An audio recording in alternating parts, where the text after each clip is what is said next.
Hi, I'm here with Stephen Weiner. He's the author of the new NBM graphic novel, Will Eisner, A Comics Biography, and gonna ask him a few questions. Hi, Stephen. How you doing? Thanks for inviting me. Thank you. Um, I just wanted to know off the bat where your interest in the comics medium came from. Well, I read comics, I started reading comics when I was about 11 and I read until I was about 16. And then I think the, I think my interests were changing and the industry was changing. And I pretty much lost interest. Um, and then in the 80s, in the late 80s, actually, I became interested again in part because books like Miles were coming out and, the stuff from First was coming out, like American Flag and these kind of books for older readers and books that interested me. And then I entered the library field, and the libraries didn't collect comics at the time. They collected accepted comics, things like Peanuts or Asterix, but they didn't collect what we would find in a comic book store. Hmm. And So you were a like, librarian at this time? I'm sorry. You were a librarian? Oh yes, no, I was a professional librarian for 34 years.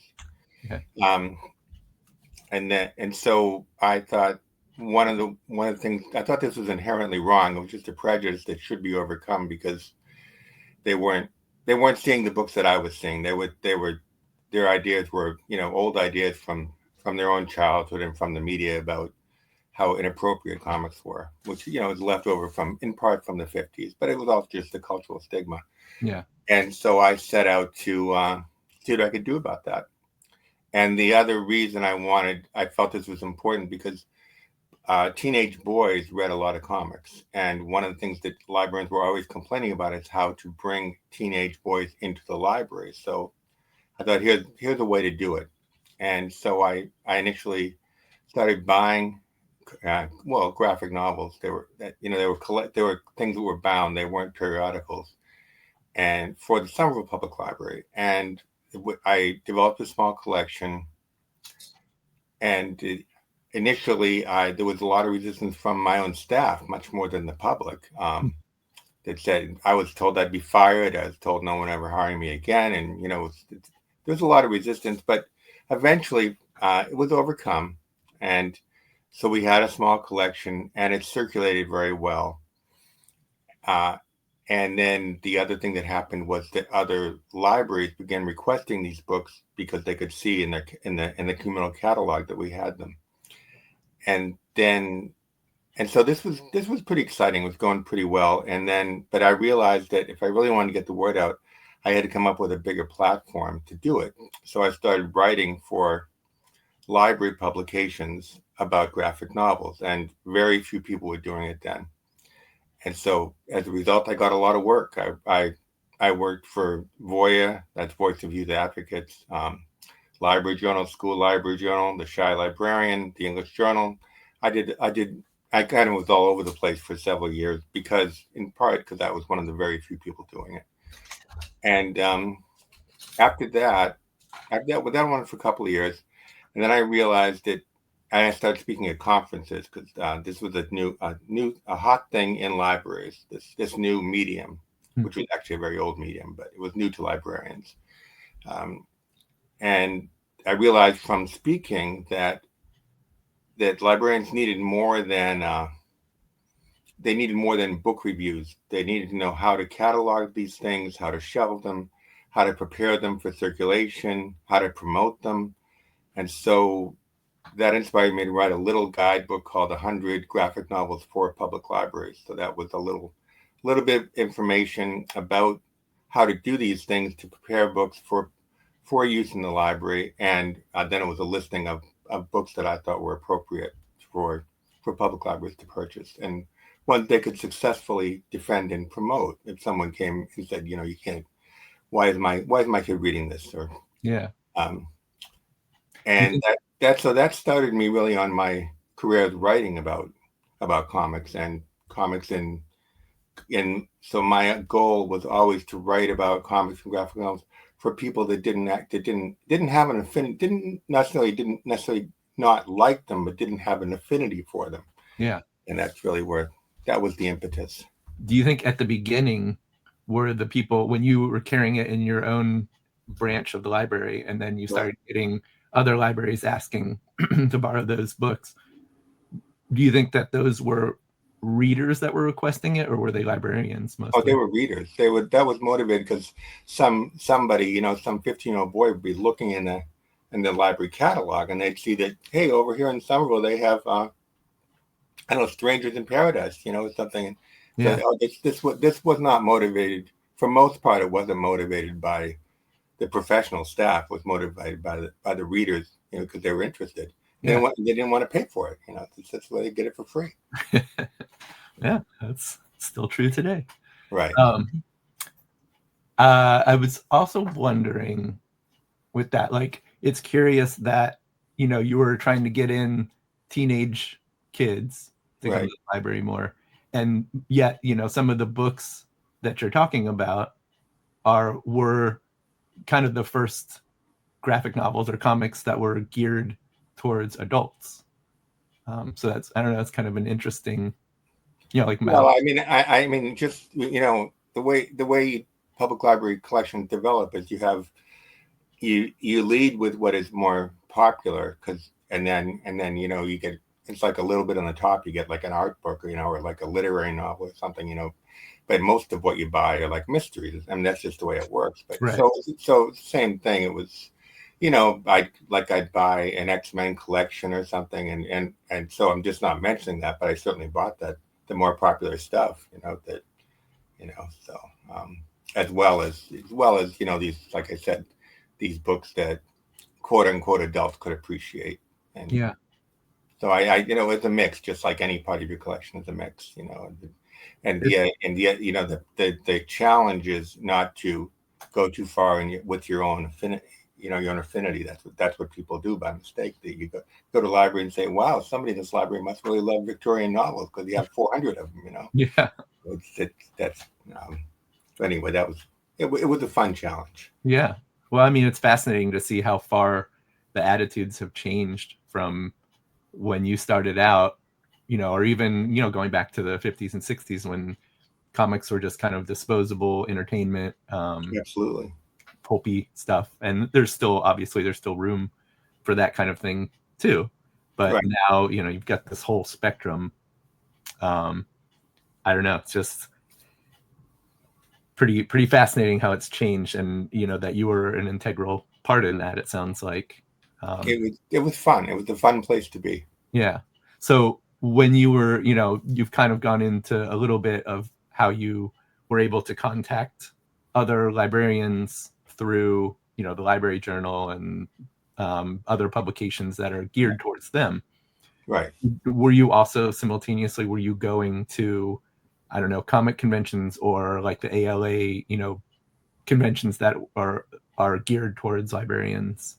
Were you doing advocacy work there as well? Yeah, no, I started speaking at library conferences in '98, and I spoke consistently till about 2011. And I went to several parts of the country. I went to Canada a couple times.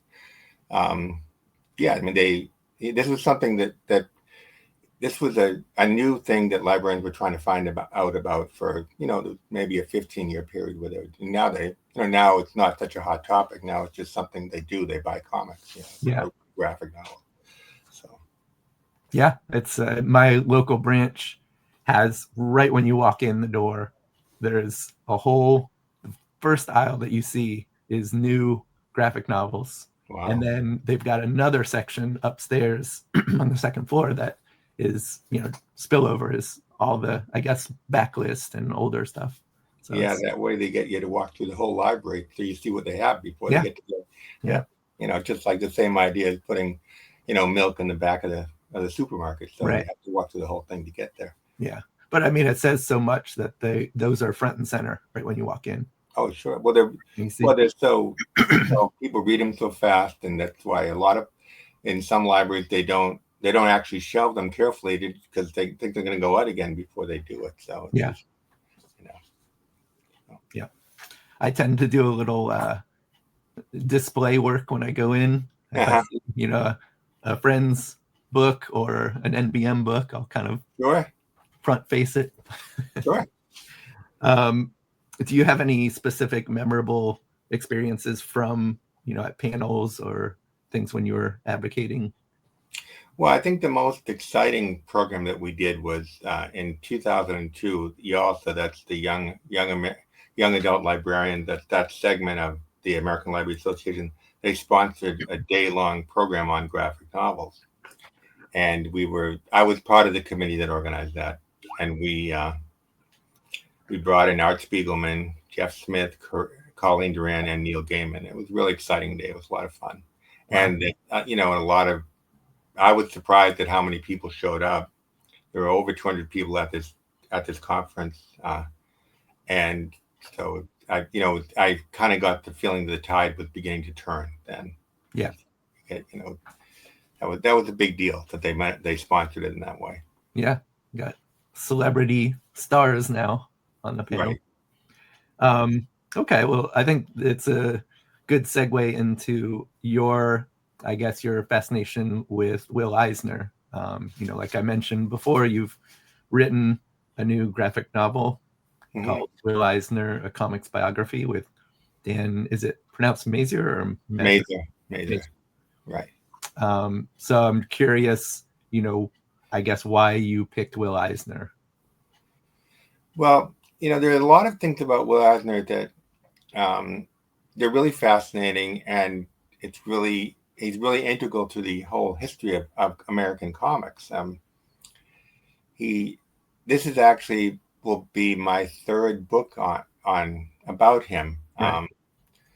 And I've also written academic articles about his role in the evolution of the graphic novel format. And I mean, he's an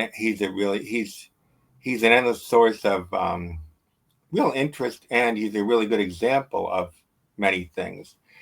Will Eisner started out as a young man right when the industry was starting, and he was trying to be an artist, and he's also trying to support his family because his father couldn't work. And this back in the 30s, it was not uncommon for women not to work, and so. But he decided not to go into a stable profession. They wanted him to go into teaching, and he decided he wanted to be an artist and he wanted to be a cartoonist. So he was unable to make any money as an artist. So he started an art studio where he and his partner, they packaged stories and sold them to people like DC Comics and Marvel Comics, which is called Timely at the time.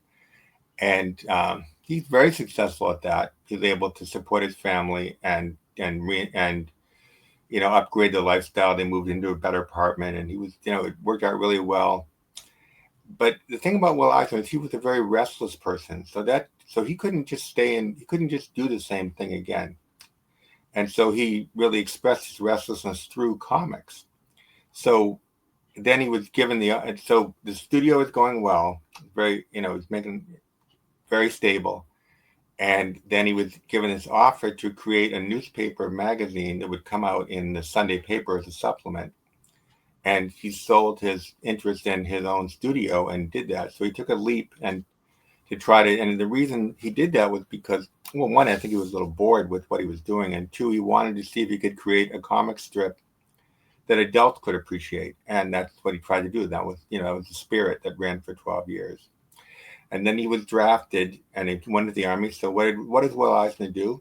He makes more comics. He goes in the Army and he makes an educational comic about military equipment and military procedures. And he did that. And then he comes back to the U.S. and he did his Spirit. And then the Spirit was winding down.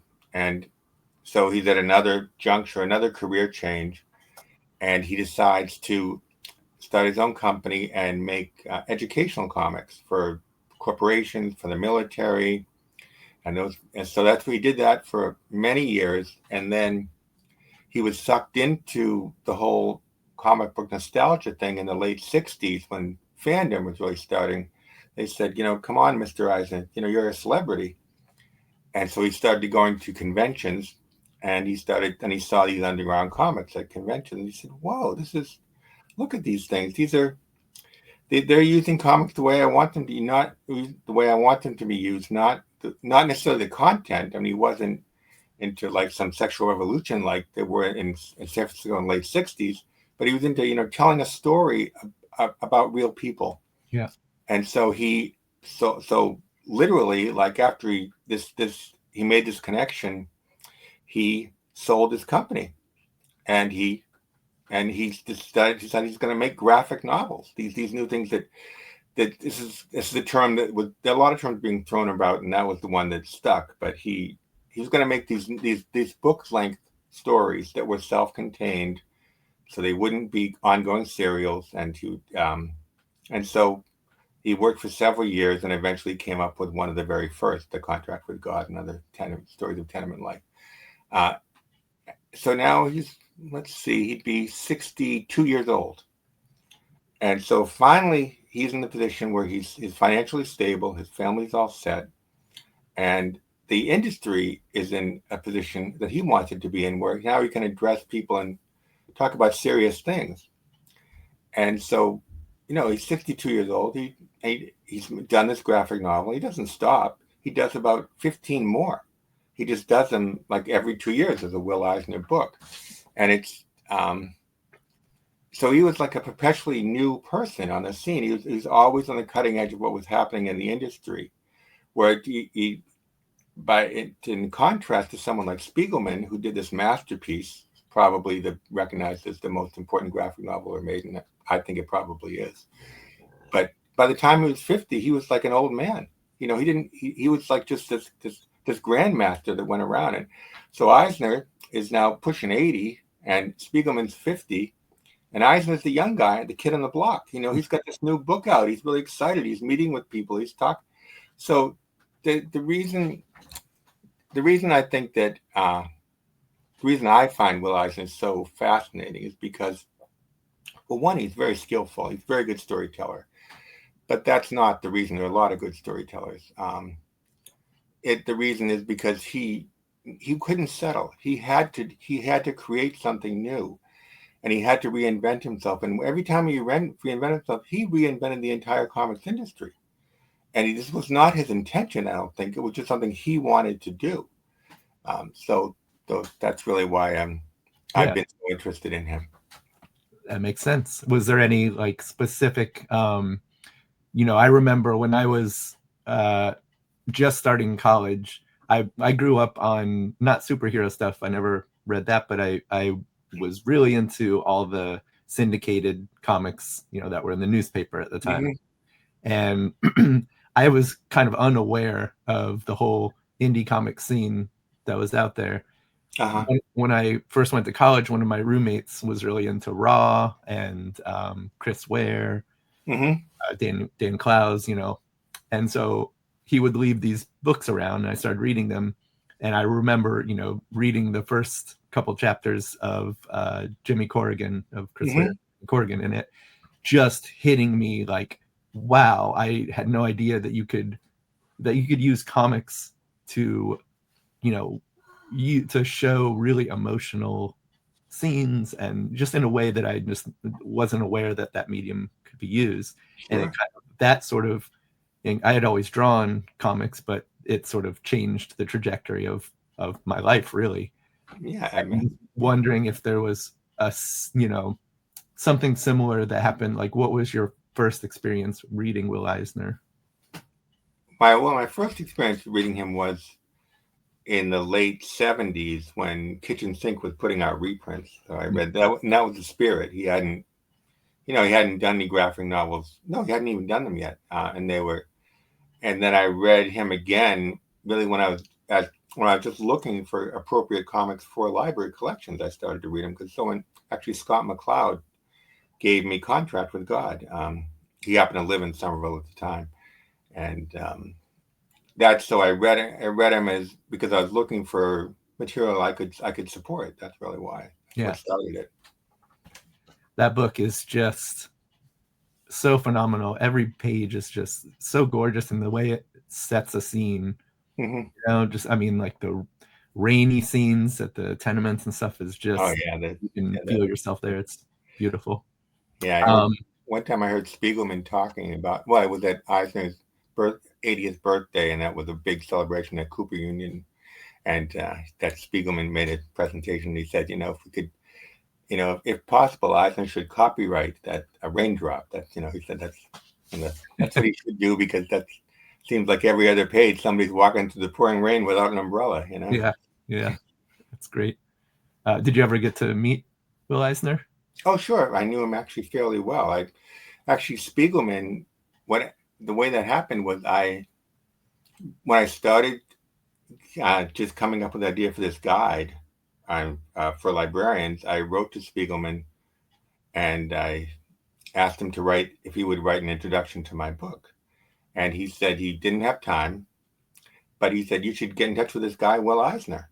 And so I did. And then we became, fairly friendly. I knew him for about last 15 years of his life. Yeah.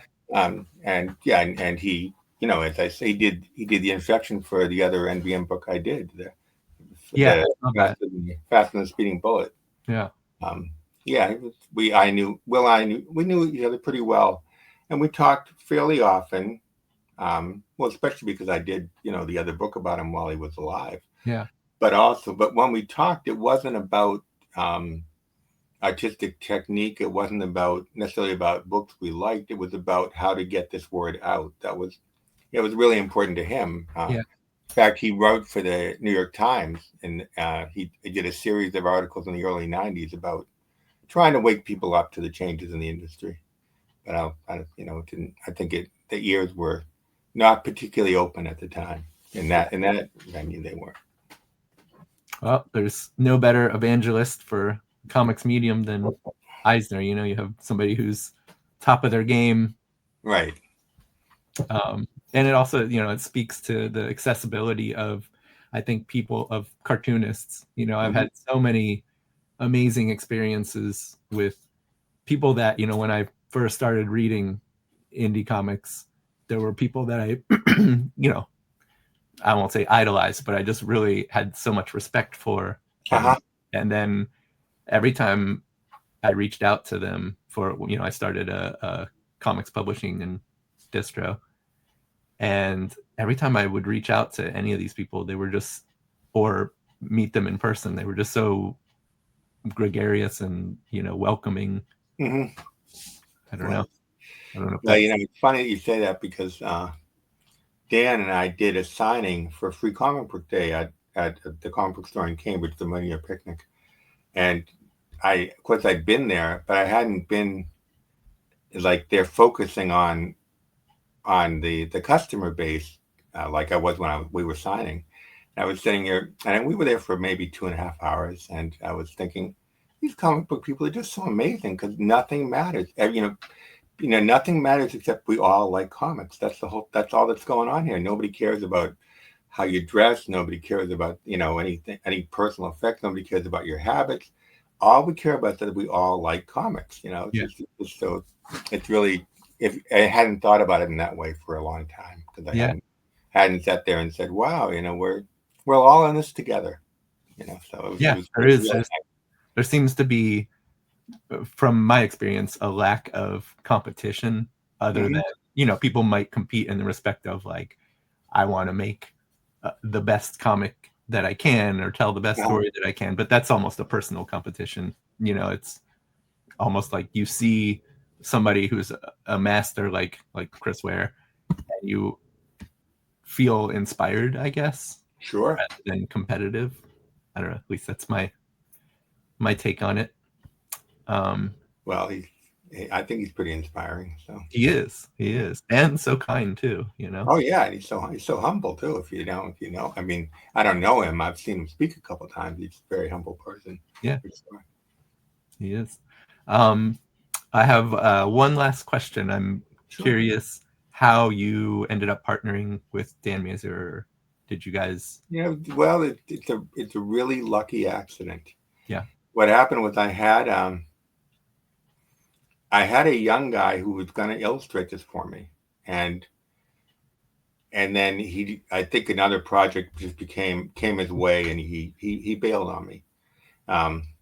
And then I looked, and I live around Boston, and there's a comics community here that's pretty active. And so I was looking around for someone to work with. And what I assumed at the time was that I was going to find a young person starting out, and I was going to write a full script, and we're going to go back and forth in the art, and that was going to be the process. And I met with a couple people, and it went well. We had a nice lunch, but I thought, these guys, they're not doing anything for me. I mean, it's not. I know because I've done. Let's see. I did the Eisner book, did the Hellboy book. Anyway, did those two books cooperatively with other people, and there's some back and forth. You get some juice from the other people when you but I'm not saying these people wouldn't do a good job and they weren't talented people, they weren't nice, but I wasn't getting anything. I felt like I'm too much. I wasn't going to learn enough by doing this with them. Not that I said it to myself, it just didn't feel like the right thing. And I sat down with Dan. And the really funny thing is I didn't know very much about Dan at the time. I actually know his mother much better. His mother is a very well-known poet, and she had come to the library several times and read. But I had been acquainted with him because I'd gone to MICE, which is an organization that he's one of the people that runs it. So we sat down and we're talking about, this time period, which is the 30s, which is the book when it started. It was just going to be about the 30s. It was going to end when Eisner was drafted. And so we're talking about it. It turns out that Dan is an expert on this period in comics history. And I didn't know this when we sat down. And we're going through these books about comics, like the Steranko book or something. We're looking at pictures and seeing what we like and what we don't like. And then I said, well, this could work out. And I don't know. And then he sent me some samples, and I said, wow, I didn't know he was an amazing artist. I didn't know anything about him. Yeah. And things just gelled from there, and it became this process of going back and forth. So instead of me writing a script for someone to illustrate, the two of us wrote the comic together through a process of conversation and going back and forth with a document and adding this, subtracting that, and that kind of thing. So it really became a cooperative effort, and I think it's much better. It's a much better book than I would have been. Than I originally imagined, because I originally imagined a shorter book, almost more of an inspirational book for younger readers, where this guy says, I want to be a cartoonist, and he has all these struggles growing up, and now he's maybe 18, 19, and he says, I'm going to be a cartoonist. And that's how it was supposed to end, right there.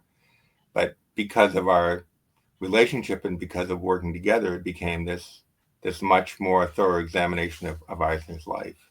Yeah. I mean, the collaboration, I think, you can see it in that it's very cohesive.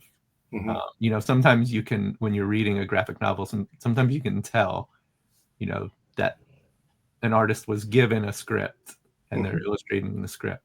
And this book doesn't feel that way. It feels. I'm glad to hear that, because it didn't happen that way. Yeah. Well, thank you very much. That's sure. Thank you. Been all fun. the questions I have. Unless, do you have anything else that you want to talk about, or? Let's think. No, I just think that I guess my only comment is that, being in the position that I've been in, where I've been kind of both an observer and a participant in this process of reaching the mainstream now it's actually like 35 years, I think 37, something like that. I think it's really amazing that it has actually worked out so well, because one of the things that Frank Miller said, which I always listened to and tried to, and he thought it was an important thing to say, was he thought that comics, one of the things that gave them currency was their outlaw status. And so they don't have an outlaw status anymore. So I think it's been a process of trying to come up with a new identity that's not, that the medium is no longer an outlaw. And I think a lot of people have really navigated that just so well that they've come up with a way to, retain this identity as a cartoonist and still be really a mainstream draw. I mean, someone like Gene Yang, I mean, it's just stuff, he kind of put these things together. He came up with almost an outlaw story, but, he won the Prince. I mean, you can't get better than that in the library world. Yeah. So I guess I'm really surprised. I'm happily surprised that it the synthesis actually works so well for the field, because I didn't think it would when I started. I thought this is this is a pretty rough match. We're going to end up with 25 of these that people will support. Now we've got hundreds. I mean, it's so it's been a very nice surprise for me. All right. Well, thank you so much. Sure. Yeah, thank you. And I will see you. I feel like I'll see you soon. SPX. Yeah. Oh, that's right. We're going to that, aren't we? I forgot. Yeah. I think. And are you going to ALA? Are you going? I'm not able to go to ALA. But I went the last couple of years, and it's so much fun. Yeah, no, it's a good time for sure. Yeah. I've enjoyed it. Yeah. I'm sorry to miss it, but I guess I'll see you in September. Okay. All Thanks, right. JT. Thank you. Take care. Right. Bye.